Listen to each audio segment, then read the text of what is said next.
It's 3 o'clock on the dot in Malta, 2 o'clock on the dot in the UK, where our friend Benjamin is. So, Benjamin, first of all, how are you? And thank you very much for being with us here today. No problem, please. And firstly, you must call me Ben, please. Unless I'm in trouble, it's always Ben. So you're saying this, and at home, my family call me Ben for short, Oh. unless I'm in trouble. So we it's can be the Ben battle and of the Ben. Bens here today.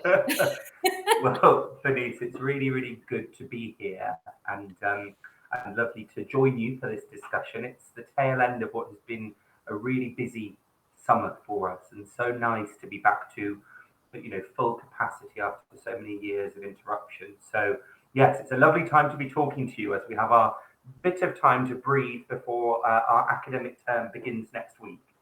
Exactly, because you guys deal with both, right? You do both summer camps and then you also do academic courses. So how do you juggle between the two? Yes, we do, Denise. I mean, we do so many different things. I think people are always a little bit surprised by the range of programs that we offer. So really they fall into two strands. One is the language programs, which are always popular and have been since we started, and indeed increasingly so. So those might be students that are joining for 1 year or 2 years of preparation for an IELTS exam, or for business English or legal or medical English, or it might be just your sort of classic summer camp students coming for 1 or 2 weeks of immersion along with some activities and excursions. I suppose what makes us a little bit different in that respect is that we don't just offer those programs in the summer.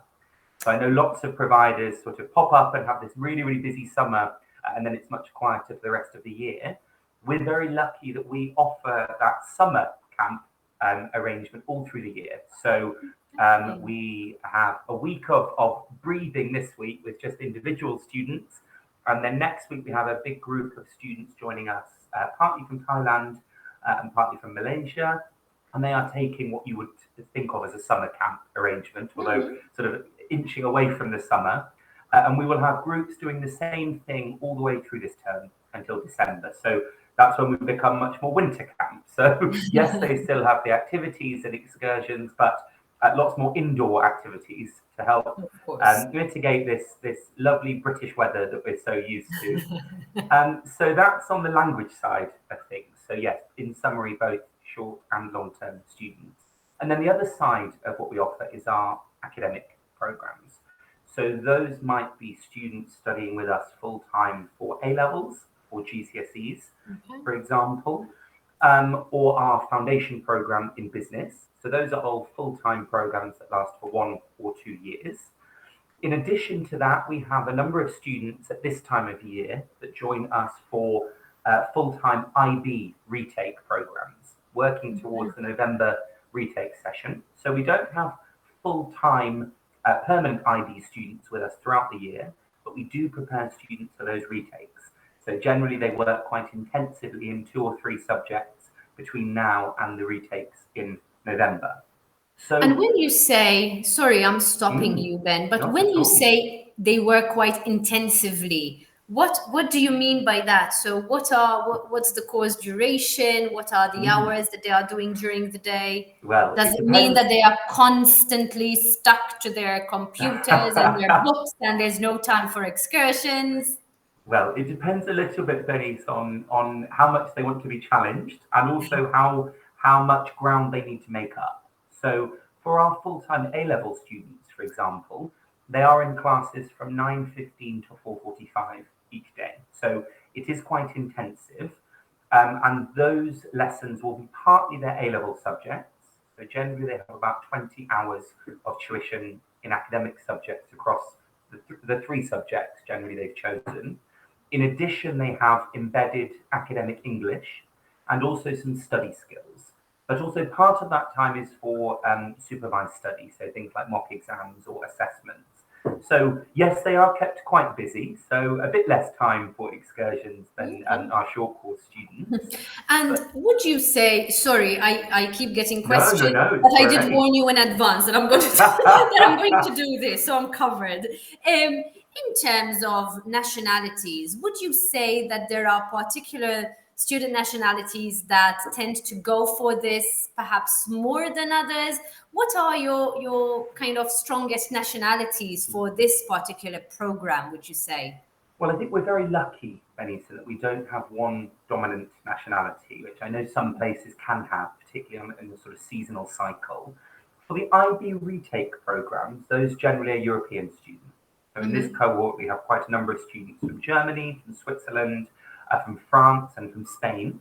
But in terms of the long-term A-level students, it's quite broad. So we have a number of students from China, from Taiwan, Thailand, Iraq, Iran. And then for the language programs, it's really just the usual huge mix. So I think probably for September, we'll have about 20 different nationalities for language courses. And really the biggest nationality changes hands throughout the year. So as you can imagine, the sort of January, February time is very popular for us, for students from China and from Latin America, as for most places. And then in March and April, we moved to being very busy with students from Thailand and from Italy and Spain. And then in the summer, all bets are off. Students from everywhere. Exactly.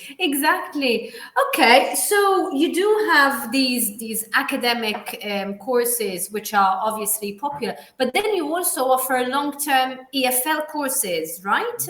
Can you tell us a little bit about those? And I'm assuming that those courses are perhaps a little bit less demanding, or they keep the students less at their desks. I'm thinking. I will admit, Bernice, for students on those courses, they're not held to the strict 9 to 5 as the others. So there's a bit of time to breathe. Generally speaking, students on those courses joining us for sort of 12 weeks or more choose our standard program. So for our group language courses, we have a standard, which is 3 hours a day, and that's in the morning from 9:15 to 12:30. And our intensive has some additional classes in the afternoons from 1:30 to 3.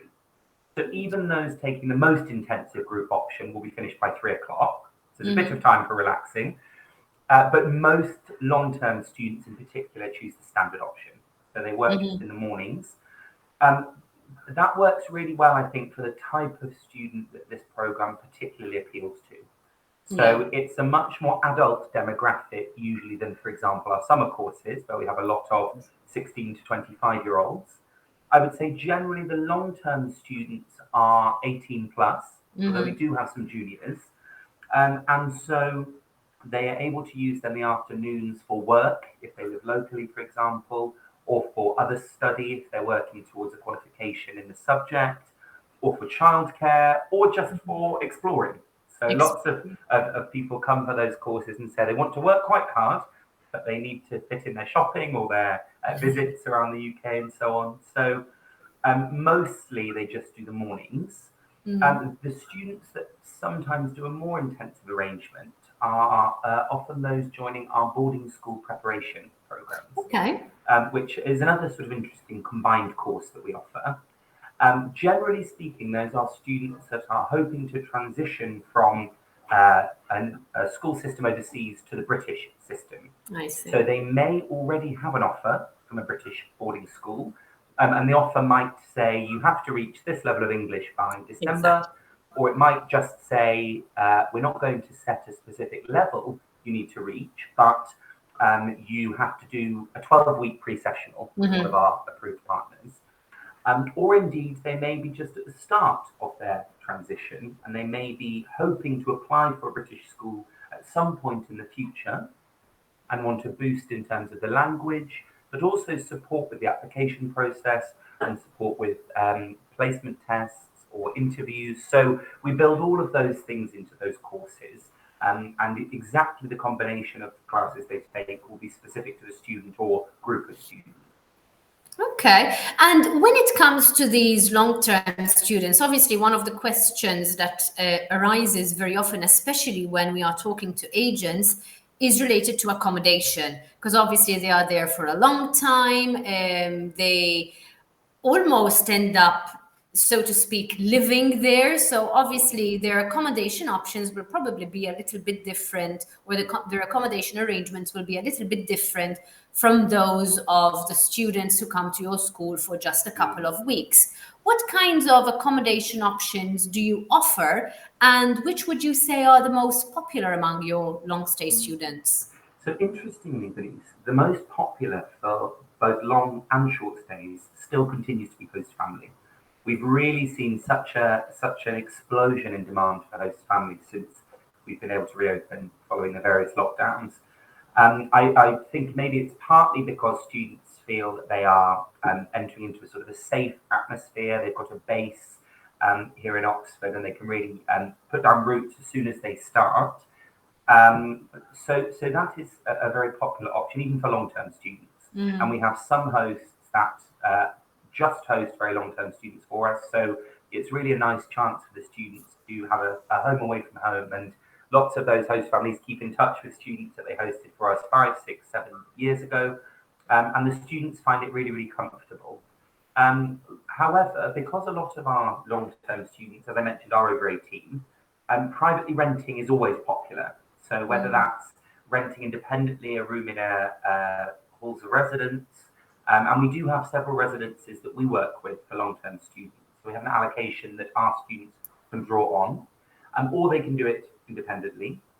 Or indeed, some of them choose to group together with some other students who are studying with us and then rent a house and have shared rooms there. So what quite often happens is that long-term students book, for example, a host family for the first 3 or 4 weeks of their stay. And then once they've arrived and met some other students, several students will often then choose to rent together. So the host family is a nice stopgap. So they've got a firm base when they arrive, and then they make plans from there. Exactly. And it makes sense, because I mean, one of the things I'm constantly hearing, even from other people in the industry, is that nowadays people they still want to travel to learn languages, but they mainly want to travel to have an experience. And I think when you stay with a host family, it is an excellent way to, to create this experience that a lot of people are after, especially, after the past few years we've had. Yes. So, And I think, Denise, that one thing that we and probably lots of other institutions were concerned about as we emerged from these lockdowns was, will the demand for language travel still be there now that people have established how well and how effectively you can learn language online? And I think what we've really seen is that demand is still there. And a big part of that demand is because of exactly what you've said. It's not just about learning the language, it's about the experience. yes. And that's what they couldn't get remotely. So we've seen, the year we are just coming towards the end of has been our busiest year ever. And the coming year seems already to be busier than this one. So I think really things are proving that demand is still there. But as you say, it's really important that the students feel that it's not just about the lessons, but it's about the experience in terms of meeting people from all over the world. It's about staying with a host family. It's about building in activities and excursions, so they really feel that they are, truly immersed in life in the UK, rather than just sitting at a desk for a few hours a day and then off they go. Exactly. I mean, it's this idea of the immersion experience, which is, I think it goes back. I mean, obviously now we're going off, or I'm going off at a tangent, but it's interesting to observe. I think it's going back to what language travel was all about at the very beginning. So the idea of immersion, I mean, many years ago, there was no possibility to study languages online, but there was the possibility to hire a private teacher, to study on the phone, to study in various different ways. But nothing beats the immersion experience that you get when you actually travel to a country. And on this note, I have one final question for you, Ben. For all the people who are listening to us live, or for all the people who will watch this video later on our social media channels and in our article and our newsletter, why should people come to OISC, Oxford International Study Centre? Well, it's a great question to finish on, Bernice. And it's been so good having this chat with you. I think that our partners and the schools and agents that we work with, above all, value our flexibility. Because we are an independent college rather than being part of a chain, it means that we don't just say to agents, this is our summer program, take it or leave it. We say to schools in particular that we work with, this is a starting point. These are the things that we usually include. And now let's discuss. So are there things that you would like to add to the package or take away? Would you like to have a more intensive program? Would you like to have some lessons in business or in history or other cultural sessions alongside your language classes? And I think that flexibility and that willingness to put together bespoke packages, particularly for groups, is what our partners really appreciate. And for individuals, it's the willingness, for example, to have students start midweek, or to say that you can start on any Monday rather than saying, this is the start of term and it's then or never. And I think those things in particular, as well as the way that we differentiate our classes quite carefully between adults and juniors, I think are what the longer term and the year-round students appreciate. Because particularly for adults joining us, one of the first questions that I'm always asked is, I'm 45 years old, will I be in a class with lots of teenagers? And we're able to very genuinely say, you will be in an adult class with other professionals. Many of them have children, lots of them work, and it's an environment where they feel that they can learn very comfortably. And again, I think that's another thing that people really appreciate about what we offer. And it's really important to be able to find those niches, those special points that set you apart, because there are so many fantastic providers, both in Oxford and in the UK more generally. And I think key to continuing to do well is the relationships that you build with schools, with agents, with families. And we're really proud, above all, of the rate of return and repeat business that we have. Some of the groups that are coming to us or have just left us this summer, it's their 11th, 12th time with us in Oxford. We have families joining us next week whose youngest child came to us in the summer and whose oldest child was with us 3-4 years ago, and then they've got cousins and friends, and that's the kind of business that for me is the most sort of rewarding to get, because it comes from students who've had a really good experience and who therefore want to pass that on. So yes, I really love when we see those group leaders again or those families again. Definitely. And I think that's a really, really nice part of what we do. Definitely. Well, and on that lovely note, Ben, thank you so much for being here with us today. Like I told you at the beginning, I'm now off to give my dogs a treat for behaving throughout. Well, they were perfectly well behaved throughout, but he's much better than mine would be. No. They were very, very well behaved. So they will get an extra treat today. Ben, thank you so much for being here with us today. I look forward to hopefully seeing you in person at one of the industry events that we'll be participating in later on in the year. So. And so nice to see you, Bernice. Thank you so much. You too. And to all of the people watching us, make sure that you continue following our social media pages. You are going to have OISC tagged on all the channels where we are going to share this interview. So if you would like to get in touch with them, just go ahead, straight from our social media channels to theirs, straight from our website to theirs. And as we always say, whenever you want to build relationships with schools, you don't need to involve us, and you can go straight to the schools themselves. Yes, we look forward to hearing from you.